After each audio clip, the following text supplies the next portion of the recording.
मंडळी, तर ह्या दादांनी आपल्याकडनं पहिल्यांदा औषध नेलं होतं आणि ते ना कुठून आले ते स्वतःहून सांगतील.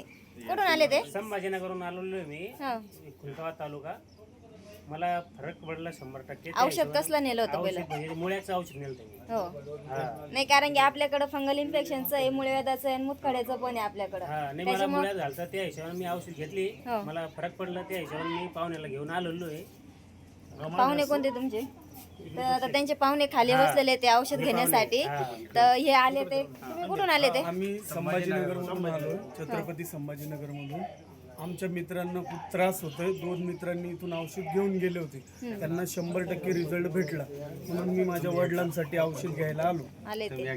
तर आपण इथं आल्यानंतर आपण स्वतःहून सांगतो का आपण या औषधाबद्दल, का असं आपले कस्टमर सांगतात? कस्टमर सांगतात, कस्टमर त्यांचा रिझल्ट सांगतात आणि मग लोक इथे येतात.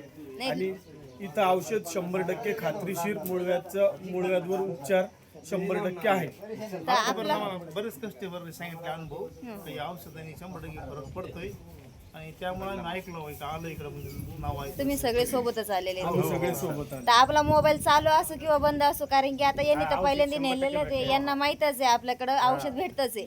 तर तुमचा तर कॉल लागलाच नसेल. हो, फोन आम्ही ट्राय केला पण बंद होता. पण इथं आल्यावर तर औषधं भेटते ना, रिकामी हाती जाता का? नाही, औषध भेटतंय. हा? तर आपण कुठंही इथं म्हणजे श्रीरामपूर आसपास आपण कोणालाही औषध दिलेलं नाही, कारण की लोक आपण जे चांगलं काम करतो त्याच्यामध्ये लोक भरपूर जण काड्या करणारे असतातच आहे. तर लोक काय, तुम्ही आमचा ॲड्रेस विचारला तर सांगतील आमच्याकडे औषध आहे. जर तुम्ही म्हणले नाही आम्हाला त्यांच्याच घरी जायचंय, तर लोक म्हणतील ते इथं नाही, तुम्ही पुढं जा. तर त्यामुळं आपल्या घरी फक्त डायरेक्ट आपलं पत्राचं सेड एकच आहे आणि इथं आल्यानंतर 100% औषध भेटले जातच आहे. कोणताही वार, सण सुद असो किंवा कोणताही वार असो, तरी घरी आपलं औषध चालूच असतं. कारण की आज दिवसभर आम्ही म्हणजे आज माझी पोर